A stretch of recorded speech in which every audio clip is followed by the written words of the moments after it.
So let me give you a small outline summary of the chapter. The address is a small short story of Marga Minko, that is the writer Marco Minko. During World War II, तो आपको already आप लोग को मालूम हो गया, second world war started in 1939. Germany invaded Holland, तो ये लोग हॉलैंड के रहने वाले थे.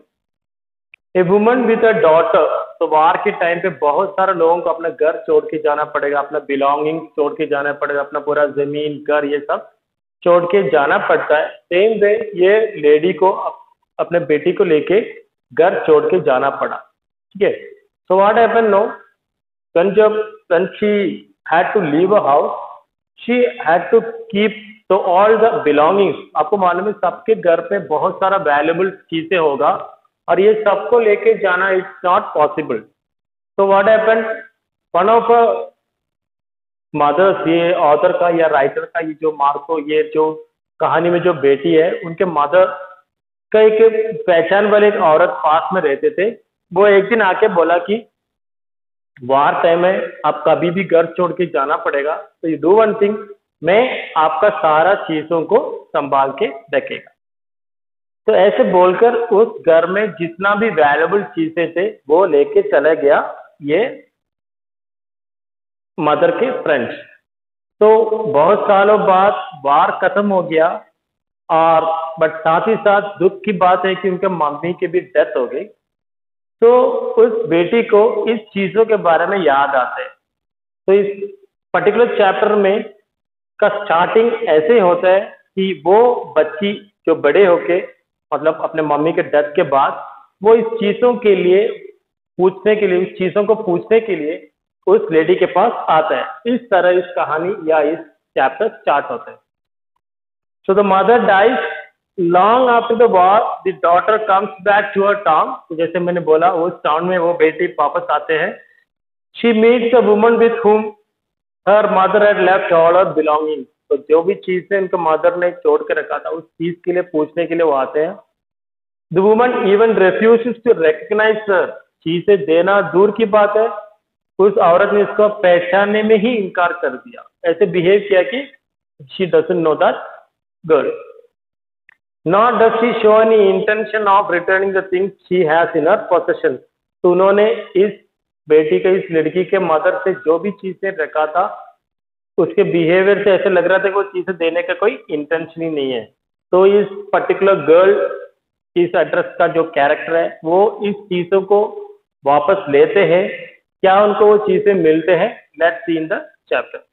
शी गिव्स अप द, तो ये जो लेडी ने इनकार कर दिया रिकग्नाइज करने के लिए. इवन उनके बिहेवियर से ऐसे नहीं लग रहा था कि वो चीजें देगी.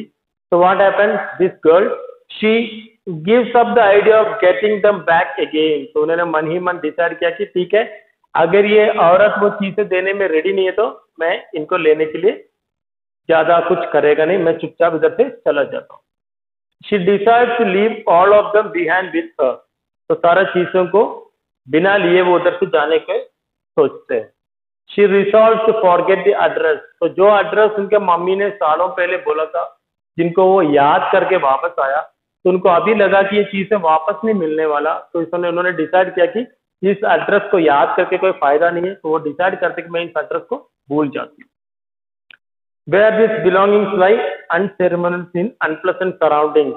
जहाँ इस चीजें बहुत अजीब कंडीशन में रखा हुआ है, जो मुझे वापस नहीं मिलने वाला है. तो इस चीजों को बारे में सोच के, और वो चीजें जहाँ है उस एड्रेस को भी याद रख के कोई फायदा नहीं है सोच के, वो उधर से स्लोली चला जाता है, मन में ये डिसाइड करके कि मैं वो एड्रेस आइंदा याद नहीं करेगा, क्योंकि वो चीजें मुझे मिलने वाला नहीं है. Now let's see the chapter. I'm going to start the chapter now. So I told you what the chapter का थोड़ा outline summary बताइए मैंने. So let us start the chapter. The address. Do you still know me? I asked. तो मैं ये this author या ये बेटी उस घर पे जाके पूछा, Do you still know me? क्या वो आप मुझे जानते हो? The woman looked at me searchingly. तो ये याद करते ऐसे वो लेडी ने मुझे देखा क्या वो पहचानते हैं? She had open the door door मतलब थोड़ा सा ही खोला, पूरा नहीं खोला। कौन है, अगर कोई आपके घर पे आते तो कभी कभी आपको मम्मी भी थोड़ा सा खोलते हैं कि देखने के लिए कि कौन आया है, कोई पहचान वाला आया है या कोई स्ट्रेंजर आया है। तो थोड़ा सा खोला, a chink. I came closer and stood on the step, तो मैंने और पास आकर सीढ़ियों पे चढ़ गया ताकि वो मुझे पहचाने। No I don't know you, तो वो बता दिया कि मैं तुम्हें नहीं जानती। I am Mrs S daughter, तो मैंने अपने आप को पहचान दिया, मैंने बोला मैं एस के डॉटर हूँ। She held her hand on the door as so she wanted to prevent it opening any further, तो उन्होंने अपना हाथ दरवाजे पे रखा ताकि वो, उसका मन में ये इरादा नहीं था कि वो दरवाजा और खोले, उतना ही खोलने का इरादा था। और क्या क्या, her face gave absolutely no sign of recognition, मैं मेरा पहचान देने के बावजूद उनके चेहरे पे कोई ये नहीं दिखा रहे थे कि वो मुझे पहचान लिया या रिकग्नाइज किया हो। She kept staring at me in silence, मुझे ही घूर के देखने लग गया और साइलेंटली। परहैप्स, तो ये देखकर मुझे लगा कि मैं गलत जगह पे आया है। परहैप्स आई वॉज मिस्टेकन, मुझे पहले लगा कि मैं गलत जगह पे आया है। I thought perhaps it is in her, शायद वो नहीं है, कोई और, किसी और के घर पे आया मैं गलत एड्रेस पे आया, ऐसा लगा मुझे। I had seen her only once, तो मैं बहुत साल पहले एक ही बार देखा इस औरत को, शायद मुझसे गलती हो गया होगा। फ्लीटिंगली मतलब बहुत कम टाइम के लिए, शॉर्टेस्ट काइंड ऑफ टाइम के लिए, and that was years ago, बहुत साल पहले, बहुत छोटे टाइम के लिए ही देखा मैंने इनको। It was most probable that, शायद हो सकते कि दैट आई हैड रंग द रॉन्ग बेल, कि मुझे लगा कि पहले मुझे लगा कि मैंने गलत जगह पे का बेल दबाया है, गलत एड्रेस पे आया है। The woman let of the door and step to the side, तो वो दरवाजा छोड़ के थोड़ा साइड में खड़ा रहा, तो मैंने उनका कपड़ा देखा, वो क्या पहना था। She was wearing my mother's green knitted cardigan, तो मैंने उनको देखा, उन्होंने मेरे मदर द्वारा दिया गया या मदर का जो वुलन कपड़ा है, कार्डिगन मतलब वुलन क्लोथ, वो पहना हुआ था।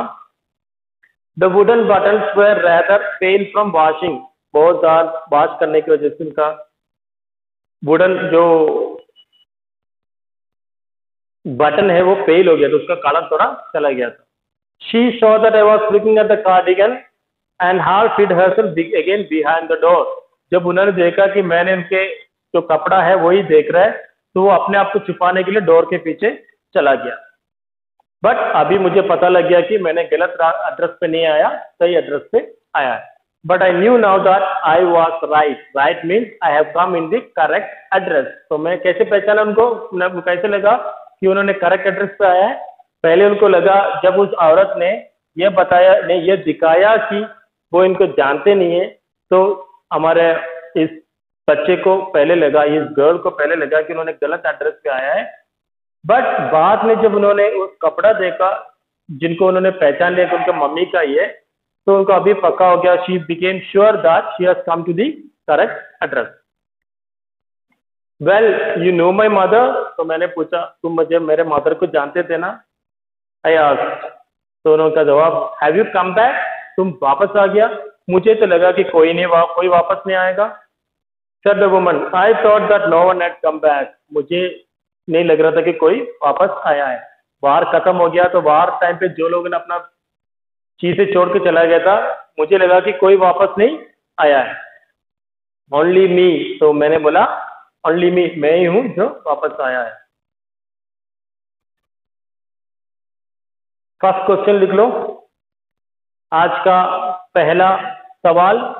The first question for you my dear students, how did the author confirm that she came to the right address? उनको कब कंफर्म हुआ कि वो करेक्ट एड्रेस पे आया है? How did the author confirm that she came to the right address? That is the first question. Let's resume the class. A door opened and closed in the passage behind her. तो जहाँ पे main door है उसके पीछे का कमरे का एक डोर था, किसी ने वो डोर खोला और बंद किया। A musty smell emerged.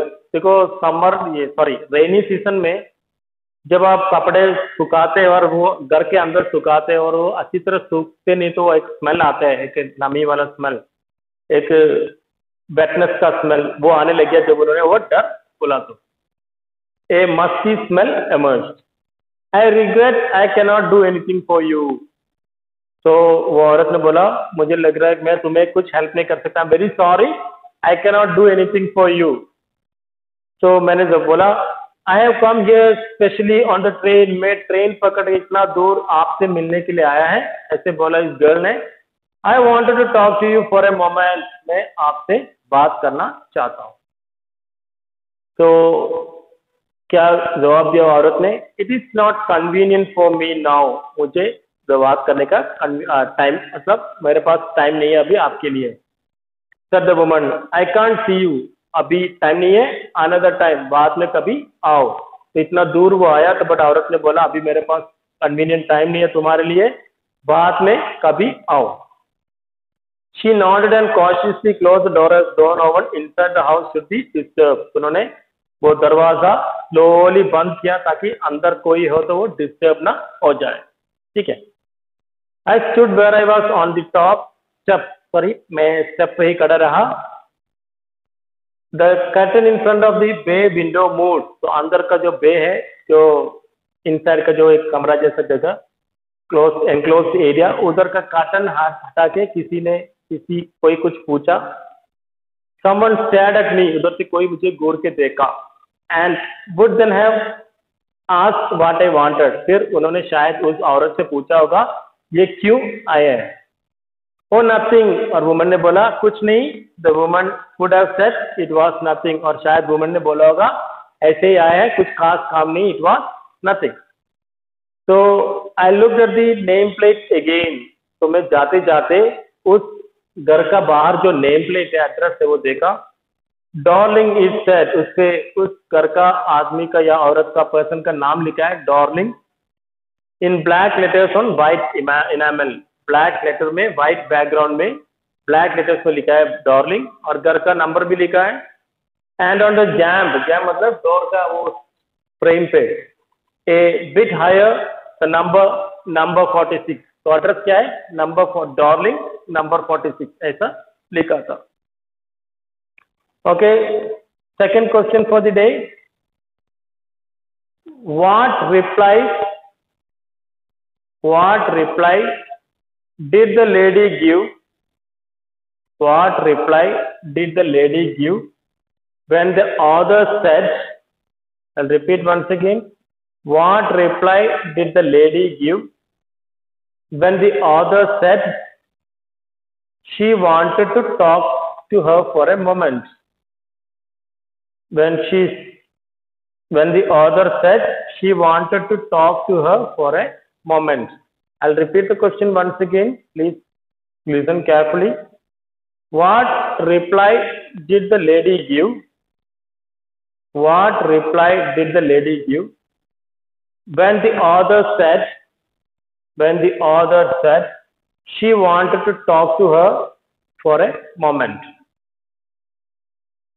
And the last question for the day, what address did the nameplate show? Nameplate पे क्या address लिखा था? What address did the nameplate show? So, my dear students, that's the end of today's class. Have a wonderful day. Thank you.